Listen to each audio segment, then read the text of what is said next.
ಹಳೆಯ ಚಿನ್ನದ ಒಡವೆನ ಅಧಿಕ ಬೆಲೆಗೆ ಮಾರಬೇಕೆ ಅಂದ್ರೆ ಆಟಿಕಾಗೆ ಕಾಲ್ ಮಾಡಿ 8880300300. Attica gold company. ರಾಜ್ಯ ರಾಜಕಾರಣದಲ್ಲಿ ಇದೀಗ ಸಂಪುಟ ವಿಸ್ತರಣೆ ಕೂಗು ಜೋರಾಗಿದೆ. ಸಿಎಂ ಡಿಕೆ ಶಿವಕುಮಾರ್ ಅವರ 2ನೇ ಹಂತದ ಕ್ಯಾಬಿನೆಟ್ ರಚನೆಗೆ ರಾಷ್ಟ್ರೀಯ ರಾಜಕಾರಣದ ಬೆಳವಣಿಗೆಗಳು ಅಡ್ಡಿಯಾಗಿವೆ.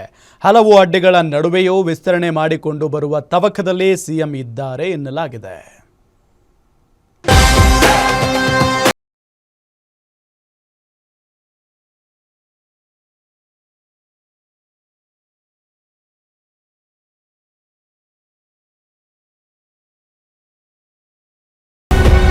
ಲಿಸ್ಟ್ ಫೈನಲ್, ದೆಹಲಿ ಬೆಳವಣಿಗೆಗಳೇ ಅಡ್ಡಿ. ಸಂಪುಟ ವಿಸ್ತರಣೆ ವಿಚಾರದಲ್ಲಿ ನೀ ಕೊಡೆ ನಾ ಬಿಡೆ ಅನ್ನೋ ಹಾಗಾಗಿದೆ. ಸಚಿವಾಕಾಂಕ್ಷಿಗಳು ದೆಹಲಿಗೆ ಪರೇಡ್ ಮೇಲೆ ಪರೇಡ್ ಮಾಡ್ತಿದ್ರೆ ಅತ್ತ ಹೈಕಮಾಂಡ್ ಮಾತ್ರ ಕ್ಯಾಬಿನೆಟ್ ವಿಸ್ತರಣೆ ಮಾಡೋ ಸುಳಿವೇ ನೀಡುತ್ತಿಲ್ಲ. ಇಂದು ದೆಹಲಿಯಲ್ಲಿ ಎಐಸಿಸಿ ವರಿಷ್ಠರ ಜೊತೆ ಸಭೆ ನಡೆಸಿ ಕ್ಯಾಬಿನೆಟ್ ವಿಸ್ತರಣೆಗೆ ಗ್ರೀನ್ ಸಿಗ್ನಲ್ ಪಡೆಯಲು ಡಿಕೆಶಿ, ಮಾಜಿ ಸಿಎಂ ಸಿದ್ದರಾಮಯ್ಯ, ಬಿಕೆ ಹರಿಪ್ರಸಾದ್ ಸಜ್ಜಾಗಿದ್ರು. ದೆಹಲಿಗೆ ತೆರಳುವ ಮುನ್ನವೇ 1 ವಾರದಲ್ಲಿ ಸಚಿವ ಸಂಪುಟ ರಚನೆಯಾಗಲಿದೆ ಎಂಬ ವಿಶ್ವಾಸದಲ್ಲಿ ಮುಖ್ಯಮಂತ್ರಿ ಡಿಕೆ ಶಿವಕುಮಾರ್ ಇದ್ರು. ಅದಕ್ಕಾಗಿ ತಮ್ಮ ಬೆಂಬಲಿಗರ ಶಾರ್ಟ್ ಲಿಸ್ಟ್ ಹಿಡಿದು 3 ಕೂಡ ಹೋಗಿದ್ರು. ಇದರ ನಡುವೆ ಶಾಸಕರು ತಮ್ಮ ತಮ್ಮ ಬೇಡಿಕೆಗಳನ್ನ ಹೈಕಮಾಂಡ್ ನಾಯಕರ ಮುಂದೆ ಲಾಭಿ ನಡೆಸಿದ್ರು. ಆದ್ರೆ ಆ ಕ್ಷಣಕ್ಕೆ ಇನ್ನೂ ಕೂಡ ಅಸ್ತು ಅಂತ ಹೇಳೋ ಟೈಮೇ ಬಂದಿಲ್ಲ.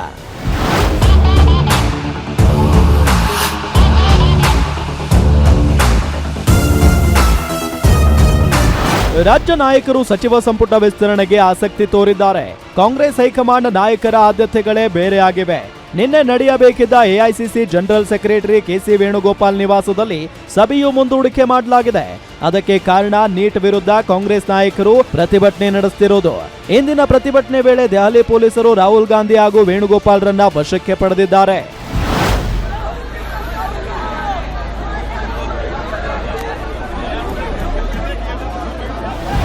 ಇನ್ನು ಅಧಿವೇಶನ ಪ್ರಾರಂಭವಾದ ಕಾರಣ ವಿರೋಧ ಪಕ್ಷ ಕಾಂಗ್ರೆಸ್ ಸಾಲು ಸಾಲು ಅಸ್ತ್ರಗಳನ್ನ ಹಿಡಿದು ನಿಂತಿದೆ. ಲೋಕಸಭೆಯಲ್ಲಿ ರಾಹುಲ್ ಗಾಂಧಿ, ರಾಜ್ಯಸಭೆ ಮಲ್ಲಿಕಾರ್ಜುನ ಖರ್ಗೆ ವಿರೋಧ ಪಕ್ಷದ ನಾಯಕರಾಗಿದ್ದಾರೆ. ನೀಟ್ ಪ್ರಶ್ನೆ ಪತ್ರಿಕೆ ಸೋರಿಕೆ, ಕ್ಷೇತ್ರ ಪುನರ್ ವಿಂಗಡಣೆ ಮಸೂದೆ, ಮಹಿಳಾ ಮೀಸಲಾತಿ ಮಸೂದೆ ಸೇರಿ ಕೆಲ ಪ್ರಮುಖ ಬಿಲ್ಗಳನ್ನ ಮಂಡಿಸಲು ಕೇಂದ್ರ ಸರ್ಕಾರ ತಯಾರಿ ನಡೆಸಿದೆ. ಹೀಗಾಗಿ ರಾಹುಲ್ ಗಾಂಧಿ, ಮಲ್ಲಿಕಾರ್ಜುನ ಖರ್ಗೆ ಫುಲ್ ಬ್ಯುಸಿ ಆಗಿದ್ದಾರೆ. ಆದ್ದರಿಂದ ಸಚಿವ ಸಂಪುಟ ವಿಸ್ತರಣೆಗೆ ಯಾವ ಸಭೆ ನಡೆಯುತ್ತೆ ಅನ್ನೋದು ಇನ್ನೂ ಸ್ಪಷ್ಟವಾಗಿಲ್ಲ. ಲೋಕಭವನಕ್ಕೆ ರಾಜ್ಯ ಸರ್ಕಾರದಿಂದ ಪತ್ರ, ಪ್ರಮಾಣ ವಚನ ಕಾರ್ಯಕ್ರಮ ಸಿದ್ಧತೆಗೆ ಮನವಿ. ಎಐಸಿಸಿ ವರಿಷ್ಠರು ಅಧಿವೇಶನದ ಕಾರ್ಯಕಲಾಪಗಳಲ್ಲಿ ತಲ್ಲೀನರಾಗಿದ್ದಾರೆ. ಇದರ ನಡುವೆ ಕರ್ನಾಟಕ ಕ್ಯಾಬಿನೆಟ್ ವಿಷಯದಲ್ಲಿ ಸಮಯ ಮಾಡಿಕೊಳ್ಳಬಹುದು ಎಂಬ ನಿರೀಕ್ಷೆಯಲ್ಲಿ ರಾಜ್ಯ ನಾಯಕರಿದ್ದಾರೆ. ಅದೇ ಆತ್ಮವಿಶ್ವಾಸದಲ್ಲಿ ಪ್ರಮಾಣ ವಚನ ಸ್ವೀಕಾರ ಕಾರ್ಯಕ್ರಮಕ್ಕೆ ಸಿದ್ಧತೆ ಮಾಡಿಕೊಳ್ಳಿ ಅಂತ ಲೋಕಭವನಕ್ಕೆ ಸಿಎಂ ಕಚೇರಿಯಿಂದ ಮೌಖಿಕ ಸೂಚನೆ ರವಾನೆಯಾಗಿದೆ.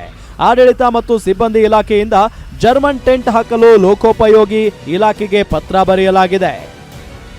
ಒಂದೆಡೆ ರಾಜ್ಯದಲ್ಲಿ ಪ್ರಮಾಣ ವಚನ ಸ್ವೀಕಾರಕ್ಕೆ ಸಿದ್ಧತೆ ನಡೆಸಲಾಗ್ತಿದೆ. ಮತ್ತೊಂದೆಡೆ ಹೈಕಮಾಂಡ್ ಜೊತೆ ಸಭೆಗೆ ಇನ್ನೂ ಮುಹೂರ್ತ ಫಿಕ್ಸ್ ಆಗಿಲ್ಲ. ಎಲ್ಲವೂ ಅಂದುಕೊಂಡಂತೆ ಆದ್ರೆ 2-3 ದಿನಗಳಲ್ಲಿ ಕ್ಯಾಬಿನೆಟ್ ವಿಸ್ತರಣೆಗೆ ಗ್ರೀನ್ ಸಿಗ್ನಲ್ ಸಿಗುವ ಸಾಧ್ಯತೆ ಇದೆ. Durgesh Nayak, political bureau, guarantee news, Bengaluru.